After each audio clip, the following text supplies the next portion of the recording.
In this video, we will discuss question number 4 of exercise 13.2. So let's see question number 4. Question number 4 is express each of the following as a product of prime factors only in exponential form. We have to express the given number as the product of prime factor and that also in exponential form, right? So let's start with the first part. So first part is 108 multiplied by 192. We have to express this as a product of their prime factors and that also in exponential form.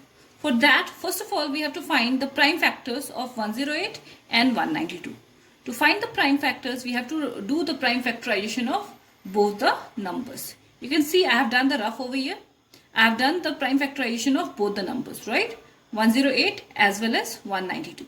For that, I have got the prime factors of these numbers.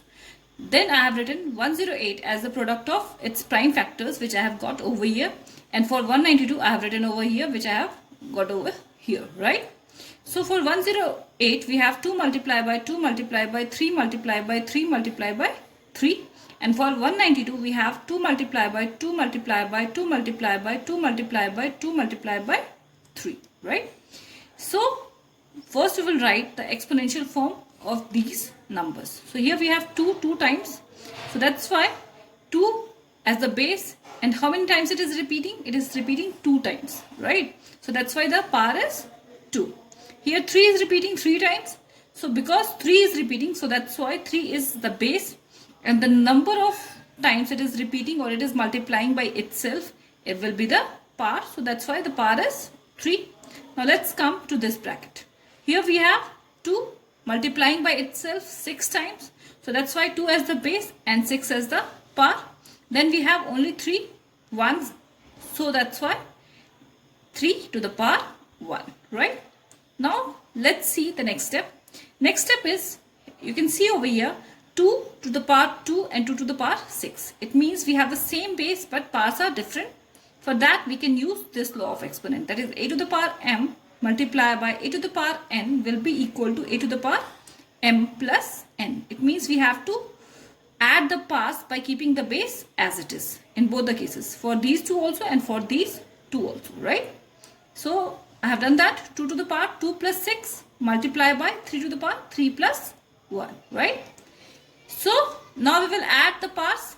So that's why we have 2 to the power 8 multiplied by 3 to the power 4, and this is the answer, because we have to write the given numbers as the product of prime factors and that also in exponential form. So these two are prime numbers, 2 and 3 both are prime numbers, and this is the exponential form of it, right?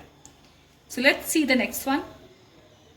So next number is 270. We have to write it again as a product of its prime factors in exponential form. For that again we have to find its prime factorization. You can see I have done over here as a rough, so that it will be clear to you all. So 270, I have done the prime factorization, so I have got the prime factors. So I have written these prime factors as the product of their prime numbers over here, right? Now we have to see 2 is coming just 1 time, so that's why 2 as it is.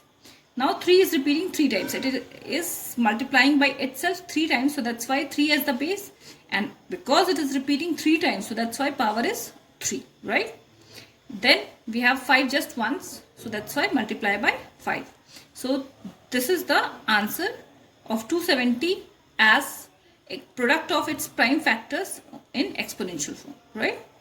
I hope it is clear to all. So copy this in your fair notebook. Thank you.